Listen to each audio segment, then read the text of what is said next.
A decaída do status do Ramon de rival do Chris Bumstead, top 2 do mundo para possivelmente top 4 ou até mesmo top 5, já está repercutindo o mundo afora, e eu vou mostrar aqui para vocês as opiniões e os comentários do Greg Doucette, que, para quem não sabe, é um fisiculturista, árbitro e um coach de fisiculturismo também. Então é interessante ver esse tipo de visão internacional dos gringos, o que eles estão achando sobre esse acontecimento que para nós foi muito triste, né? E é interessante lembrar que o Greg Doucette também era um cara que já estava desacreditando um pouco do Ramon, então isso acabou meio que corroborando ali com o que ele acreditava que aconteceria. Porém, com uma surpresa ali no caso dele, né, que foi o Wesley Vissers, que para ele seria claramente o segundo colocado, que não tinha, ele literalmente falou que era impossível, era só premiar os caras porque o Wesley seria o segundo colocado, mas não foi o que aconteceu, né? Todo mundo ficou surpreendido com os resultados que a gente teve depois do pré-judging. Obviamente os resultados ainda não saíram oficialmente, porém, cara, pré-julgamento na Classic é basicamente isso. Não teremos o Ramon no top 3,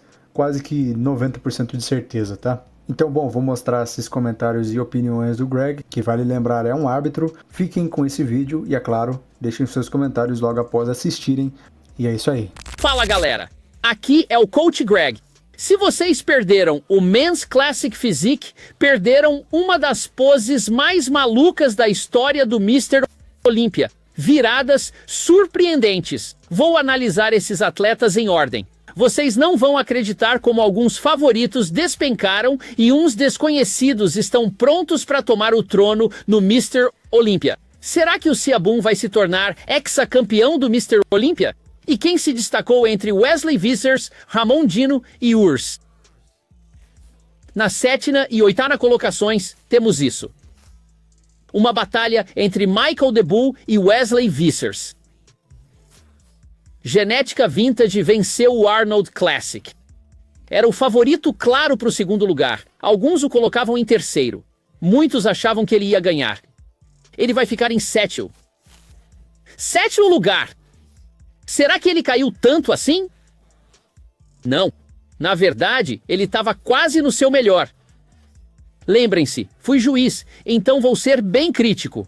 Ao posar o duplo bíceps de costas, dava para ver que o dorsal direito era maior que o esquerdo. Isso é chamado de assimetria e é penalizado no fisiculturismo. Além disso, seu físico inferior comparado ao superior e aos outros competidores do top 5 é subdesenvolvido. Quadríceps nem tanto, mas os isquiotibiais e glúteos são menores e menos definidos que os de outros competidores. Não que ele não esteja definido, ele está descascado. Mas há diferenças genéticas entre atletas que fazem certos músculos se destacarem mais. Para Wesley, mesmo tendo o segundo maior bíceps no palco e sendo talvez o mais alto e volumoso de todos, ele não tem exatamente a forma que alguns dos outros competidores têm. Então, minha opinião pessoal é que eu gostaria que ele ficasse mais bem colocado. Mesmo faltando em alguns quesitos, eu o tinha no top 5, mas no fim ele ficará em sétimo. Lembre-se, isso é pré-julgamento. Conta apenas 50% das pontuações. É possível que se Wesley voltar à estaca zero, aprender a posar os isquiotibiais, voltar mais condicionado nas partes inferiores, ele possa subir algumas colocações. Mas ele não tem chance alguma de ficar entre os 3 primeiros. Em 6º lugar, nunca ouvi falar desse cara. Lembre-se, este é o Olympia, onde caras surgem do nada. Ele era o número 34. Acho que o nome dele é José. Esse cara tinha tamanho e condicionamento. O problema é que, comparado aos do top 5, sua cintura não é fina o bastante. Eles trouxeram esses caras várias vezes, com chance de subir ou descer de posição. No fim, trouxeram 4 competidores para colocá-los em 7º, 8º, 9º e 10º. Após todas as poses, Wesley só podia esperar ficar entre os 7 primeiros. Ele não foi comparado ao top 6 no final. Então, claramente, 7º é sua melhor colocação no pré-julgamento.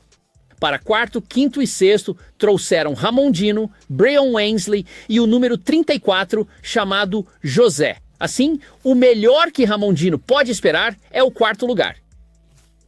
E isso é um grande se. Na rodada anterior, Ramondino começou a suar muito. Seu bronzeado derretia junto com as esperanças de ficar no top 3. Como Frosty, o boneco de neve, ele estava literalmente derretendo. Seu bronzeado, sua confiança, tudo. Talvez eu tenha julgado rápido demais. Mike Zertel ficou em sexto e disse que teria vencido com um bronzeado melhor, mas perdeu para Ramondino por causa do bronzeado. Foi horrível. E com isso foram-se sua confiança e sonhos de ficar no top 3. E os fãs do Brasil ficarão bem decepcionados ao saber que, no máximo, ele ficará entre os 4 primeiros. Quarto lugar para o Ramondino não é o que ele está acostumado. Ele esperava ser o herdeiro do trono. E o Breon Ainsley, eu acho que vai ficar em quinto lugar. Eu tenho o Ramon na frente do Breon, mas eles trocaram eles do centro para os lados várias vezes. Quando o Ramondino saiu pela última vez, o bronzeado dele estava arrumado. Talvez com o bronzeado melhor, ele consiga garantir o quarto lugar. O Ramondino, comparado ao Breon Ainsley, tem coxas bem melhores. O Breon Ainsley, nunca vi braços assim na minha vida. Ele tem os melhores braços do mundo, na minha opinião. São enormes, bem definidos e ficam incríveis. Ele também aprendeu a fazer uma pose de vácuo correta. Ele está incrível. Mas, na minha opinião, de costas não está tão definido quanto antes. Então ele não está competindo por um top 3. Comparando, eu prefiro o físico do Ramondino ao do Breon e do José, número 34, que estava demais. Ele simplesmente não tem a cintura do Ramondino ou do Breon Ainsley. Então, em sexto, teremos o 34, em quinto, Breon Ainsley e em quarto, Ramondino. Na disputa final, quem será? Sebum, o Urso Milagroso ou Mike Summerfield? Muitos previram que o Mike Summerfield poderia ficar no top 5. Talvez ele consiga o quinto lugar. Ninguém achou que ele disputaria o primeiro e uma chance de ganhar o Mr. Olympia. Mas lembrem-se, os limites de peso foram reajustados e agora é mais justo. Então, vários quilos foram adicionados, principalmente nas categorias mais leves. E aí, o que o Mike Summerfield fez? Ele pegou esse aviso e ganhou 1 tonelada de músculos. E com isso, não sacrificou nada do seu condicionamento. Ele ficou completamente definido. Viu as coxas e glúteos desse cara? Ele tem as melhores pernas da competição, até melhor que Sebum. Pernas melhores que Sebum, mais cheias e definidas, tudo melhor. Summerfield também, ombros largos, clavículas, muita massa. Sebum, em comparação, tem a cintura mais fina. Sebum também tem 5 títulos do Olímpia. Ele tem a torcida a seu favor e tem o bigode. Ayers, que achei que não traria condicionamento, surpreendeu. Ele veio absolutamente afiado. Ele entrou completamente definido. Os glúteos estavam esculpidos em pedra. Ayers tem condicionamento, mas não a forma de Summerfield e Sebum. Em terceiro, coloquei o Urso Milagroso, Ayers Kalasensky. Mas lembre-se, mesmo sendo físico clássico, você precisa de tamanho e condicionamento para acompanhar a forma. Não pode ter uma cintura quadrada, nem cintura grossa, mas exigem tamanho. Na minha opinião, exageram no tamanho. Há muitas exigências de tamanho, e o Mike Summerfield dá a ilusão de muito mais tamanho. Se Mike Summerfield tivesse 1,85 kg como o Sebum, acho que seria o campeão. Seria imbatível. Ele teria tanto tamanho. Não faria sentido. Talvez competisse no aberto, mas por ser mais baixo, Sebum ainda o supera. Além disso, Sebum tem o vácuo mais incrível de toda a competição. Então, quem será? 5 vezes Mr. Olympia Sebum ou o novato Mike Summerfield? Na minha opinião, ele não fez o suficiente para derrubar o campeão. Enquanto eles fazem as poses, penso, é mais próximo do que esperava.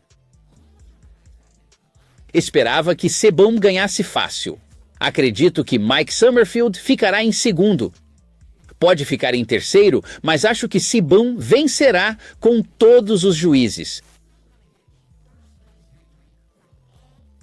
Foi mais próximo que antes, talvez mais do que Sebum pensa. Sebum levará seu 6º título consecutivo do Mr. Olympia. Galera, temos que descobrir o que tem dentro da caixa. Dentro da caixa, fora da caixa. Onde diabos está a caixa? Se você viu a competição, sabe do que estou falando. Na caixa, fora da caixa, ache a caixa. Está claramente marcado no palco.